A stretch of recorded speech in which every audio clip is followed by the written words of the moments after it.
Okay, well, let me,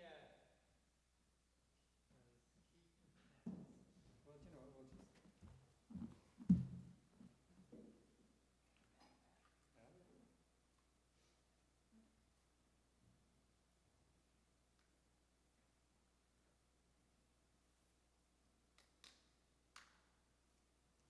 Got a green light on. There we go. That sounds better.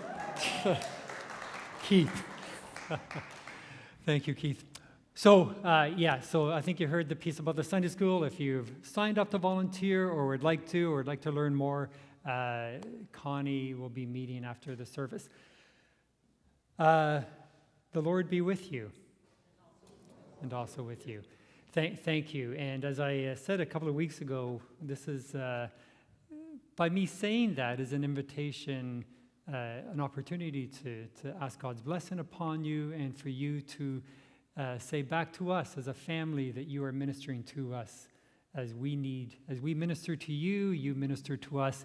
And so I just want to say thank you for the way that you have ministered to us in these past few days. God bless. Thank you. A number of years ago, and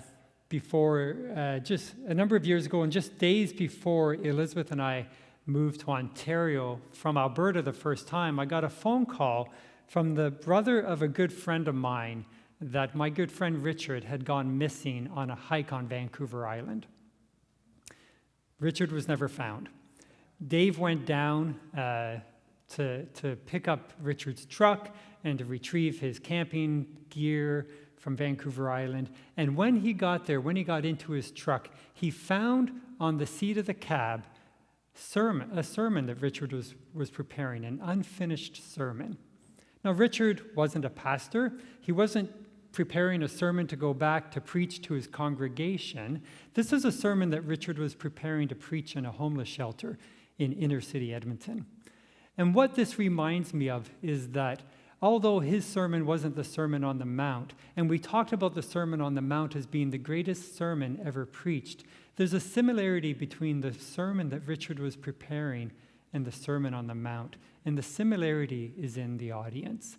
What we find from the Sermon on the Mount is that Jesus was preaching to those who were the outcasts, the forgotten, and the marginalized. We can find this out from just even going into Matthew chapter 4, just prior to the Sermon on the Mount. At verse 17, Matthew announces the words of Jesus, "Repent, for the kingdom of heaven is at hand." And then then we find that Jesus goes to preach and to heal. He's healing, proclaiming the gospel of the kingdom and healing every disease and every affliction among the people. And they brought to him all the sick and those afflicted with various diseases and pains. And great crowds followed him from Galilee and the Decapolis. And just prior to that, we see that Jesus had called his first 4 disciples. And who were his first 4 disciples? Well, they were fishermen who were part of an industry that served they were peasant laborers that were serving the ruling Roman Empire. The people who Jesus had assembled to preach this greatest sermon ever preached were people who were living on the margins. Just as my friend Richard, was preaching to the people who were homeless and outcasts and had no place to belong, Jesus was preaching to the outcast and the marginalized in his society in that time. These are the people who received the wonderful words of Jesus. And so the Sermon on the Mount opens with the Beatitudes. And what we find in these opening words of the Sermon on the Mount moves the listeners from the margins to the center. And so let's read this together. And we're going to do this over the next few weeks as we go through the Sermon on the Mount. We're just going to read this portion of it together, the Beatitudes. Matthew 5, 2-12. And Jesus opened his mouth and taught them, saying, "Blessed are the poor in spirit, for theirs is the kingdom of heaven. Blessed are those who mourn, for they shall be comforted. Blessed are the meek, for they shall inherit the earth. Blessed are those who hunger and thirst for righteousness, for they shall be filled. Sorry, I lost my spot there. Blessed are the merciful, for they shall receive mercy. Blessed are the pure in heart, for they shall see God. Blessed are the peacemakers, for they shall be called sons of God. Blessed are those who are persecuted for righteousness' sake, for theirs is the kingdom of heaven.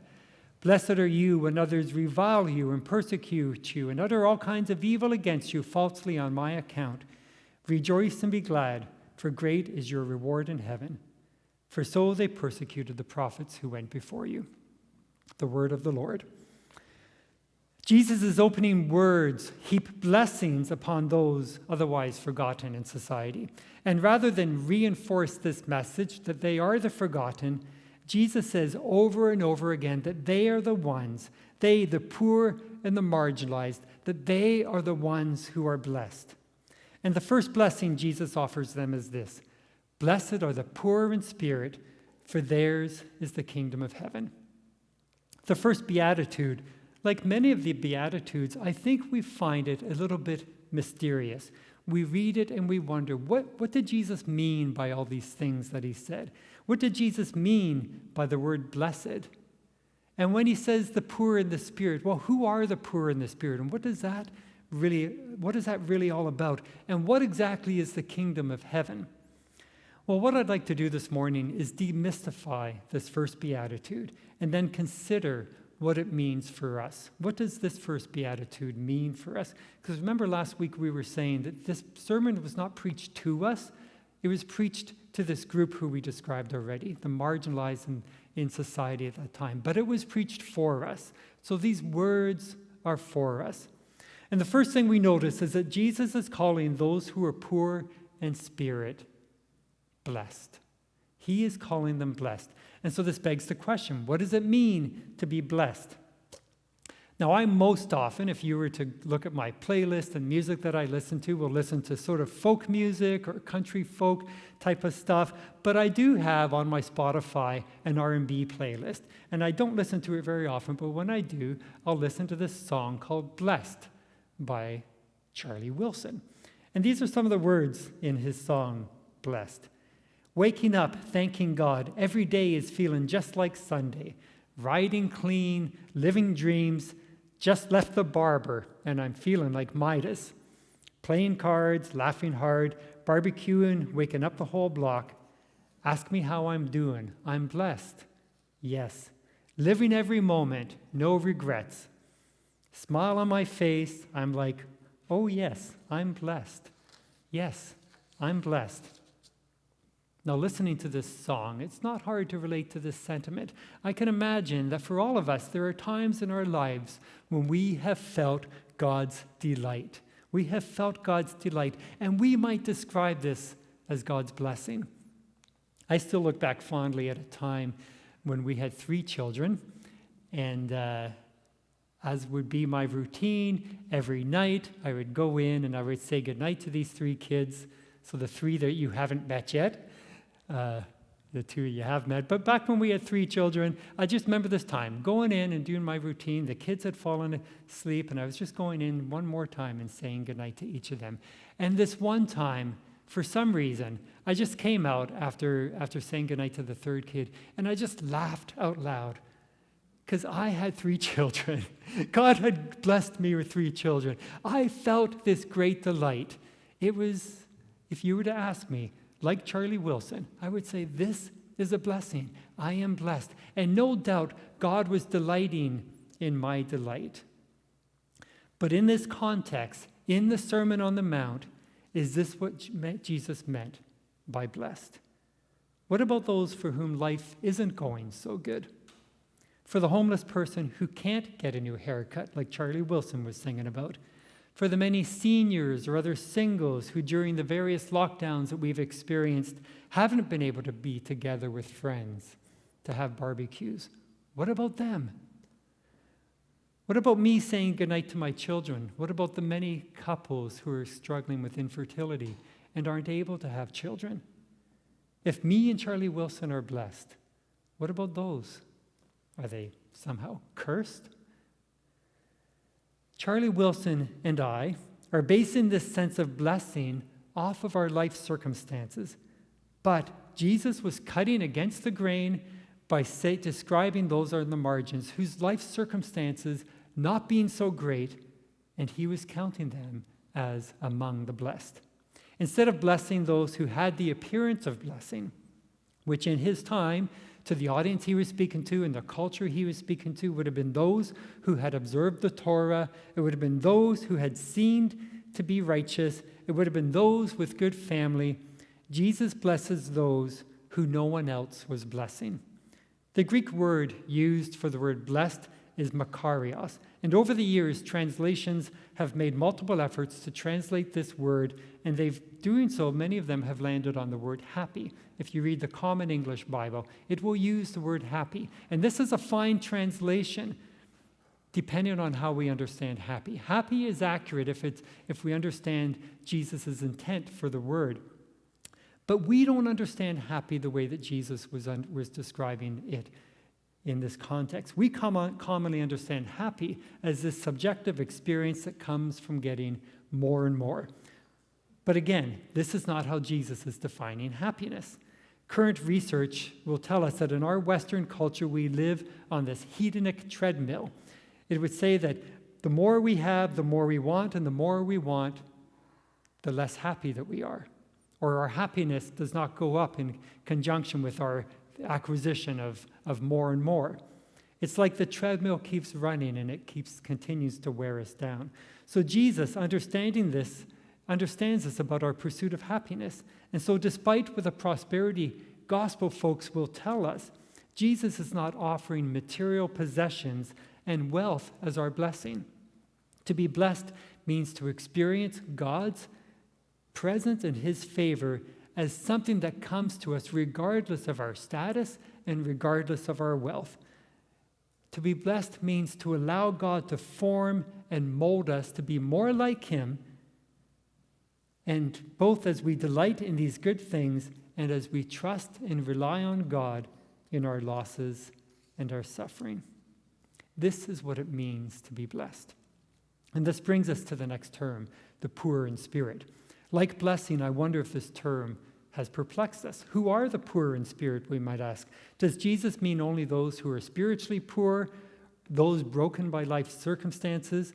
Or because of Luke's version of the Sermon on the Mount, where he only says, where it's only quoted as saying, blessed are the poor, is Jesus talking about the economically poor? Well, let me suggest that we don't have to choose between the two of these things, and that we can't say it's only the economically poor or those who are spiritually impoverished, because the word itself includes the economically poor, but Matthew says the poor in spirit, so we can't forget that it's just the economically poor. We need to have this broad understanding of who are the poor in spirit. So if you think back to what Jesus means by blessed, it makes sense to us, doesn't it? To be blessed means to find joy in all of life's experiences and circumstances. And the poor in spirit are those marginalized economically, but also experiencing oppression, hardship, and perhaps loss, and yet trust God in all of that. And yet trust God in all of that. There's a Hebrew word, the Hebrew word Anawim describes such people. And this is who Jesus was talking to. He was talking to the Anawim. And if we could have one kind of archetype from Scripture who would best represent the Anawim, I think we could look to Mary, the mother of Jesus. Think about when we first are introduced to Mary in Luke's Gospel. We find Mary, this young virgin girl, peasant girl, and betrothed to be married to Joseph. And Gabriel the angel comes to her and announces this news, announces this plan for her life. God has a plan for her, and it's a little bit going to turn her world upside down. And what do we find Mary saying? Well, first of all, she says, how is this even possible? Because I'm a virgin. And then when it's kind of unfolded and the plan is unfolded for her, she responds with words that should be a challenge to all of us. She says, behold, I am the servant of the Lord. Let it be to me according to your word. Mary says, let it be. And then she goes on later, this calling and this plan that God has for her is affirmed by her cousin Elizabeth when she goes to visit Elizabeth. And from that comes out the Magnificat, this beautiful poem that Mary, that is credited to Mary, in which, and I'm not going to read the whole thing, but just let me read to you the first few words of it, the first few lines. Mary says, my soul magnifies the Lord, and my spirit rejoices in God my Savior, for he has looked on the humble estate of his servant. For behold, from now on, all generations will call me blessed. For who is mighty has done great things for me, and holy is his name. In Mary, we find someone marginalized by her position in life and by the circumstances that she's now facing. She's potentially facing, being quietly divorced by her husband, being this young pregnant girl, single, marginalized in her community, in her society because of that. And what does she say? She praises God for her. She trusts that God will make things right and that God will bring justice. She puts her hope in God in all these things, and she knows that God will show her mercy. Blessed are the poor in spirit. Blessed are the Anawim. The final part of this beatitude is the words, and theirs is the kingdom of heaven. So again, we ask, what is meant by the kingdom of heaven, or its synonym, the kingdom of God? What does Jesus mean by this term? Well, how is this for a simple definition? Let me offer you that the kingdom of heaven is the good and beautiful ways and rules of Jesus, which is what we introduced you to last week. This term that I introduced you to from the book that we've been reading, understanding that the kingdom of heaven is this good and beautiful ways of Jesus. And you can't read the Gospel of Matthew without noticing the term, the kingdom of heaven. The kingdom of heaven is preached throughout the Gospel of Matthew. We've already looked at it in Matthew chapter 4. Jesus comes out of the wilderness, temptations, and he announces that the kingdom of heaven is at hand. In Matthew 13, we see him teaching many, many parables where he talks about the kingdom of heaven. He talks about the kingdom of heaven as like a farmer. The kingdom of heaven is like a grain of mustard seed. The kingdom of heaven is like leaven or yeast. And even after his resurrection, we see in Acts chapter 1, verse 3, that Jesus appeared to his disciples and spoke to them about the kingdom of God. So when Jesus says, theirs is the kingdom of heaven, he's speaking about a kingdom, again, in which the humble are exalted, the proud are made low, the oppressed are given freedom, and much, much more. Blessed are the poor in spirit, for theirs is the kingdom of heaven. We can see how this is all coming together. It's like almost like those terms that we've just looked at are interchangeable with one another.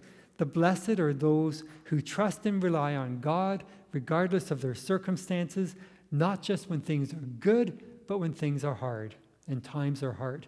In other words, the Anawim. Those who, like Mary, trust God explicitly, even in times of trouble or potential trouble. And what is the kingdom of heaven? It's Jesus the King declaring that the poor in spirit will be exalted, the exalted ones. In his kingdom, it's the great reversal, where the high are made low and the low are made high. The world that we live in teaches us to trust in ourselves. The values of this world, of this culture, are to be self-reliant, trusting in your own confidence, trusting in your own competence. And here's the rub. Many of us are confident. Many of us are very competent people. We have accomplished things. We have acquired things. And we have reason to trust in ourselves. If we were to look at it through the lens of the world and what the culture is telling us, we could say, yes, it's true. We don't always feel poor and powerless. And when we do, we are told that we should be anything but poor and powerless. We are told that when times are difficult, we should be resilient, because you can be resilient. We should be strong because you can be strong. And we should trust in our own power to overcome these difficult circumstances. So the question for us this morning is, what do we think of all this? What do we think about this beatitude? Blessed are the poor in spirit, for theirs is the kingdom of heaven. And the messages, what do we think about the messages that culture is telling us? What do we do with these two things? Do we simply depend upon ourselves and our own self-reliance? Do we cling to these things, or do we have a healthy detachment from these things that we have acquired from these abilities and from our own strength? How do we respond to tough times? Do we rely upon our own inner resources, or do we turn to Jesus, who invites us to come alongside him so that he can carry our load? The first beatitude teaches us that the kingdom of heaven is for those who recognize their dependence upon God and their need for God. It is the Anawim. It's for the Marys who accept their circumstances and draw strength from God and the promise of his kingdom, that one day things will be made right when the great reversal is complete. And it is an invitation to allow the Spirit of God to transform us into people who recognize this and live in a state of dependence upon him.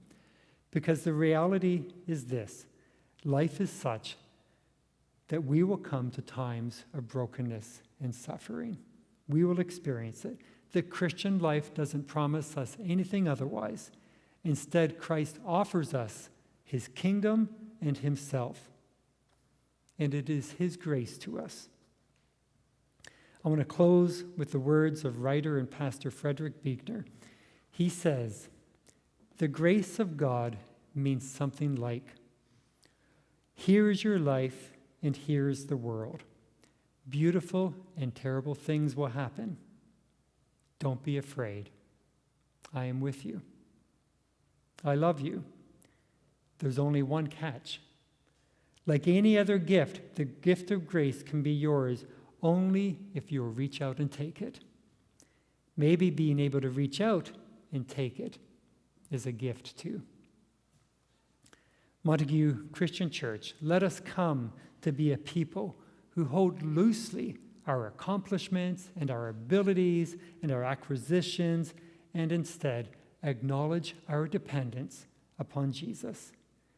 When life is beautiful, let's accept it as a gift, but not as a gift of our own doing. Let's accept it as a grace from God. And when terrible things happen, let's reach out and receive that grace. Amen.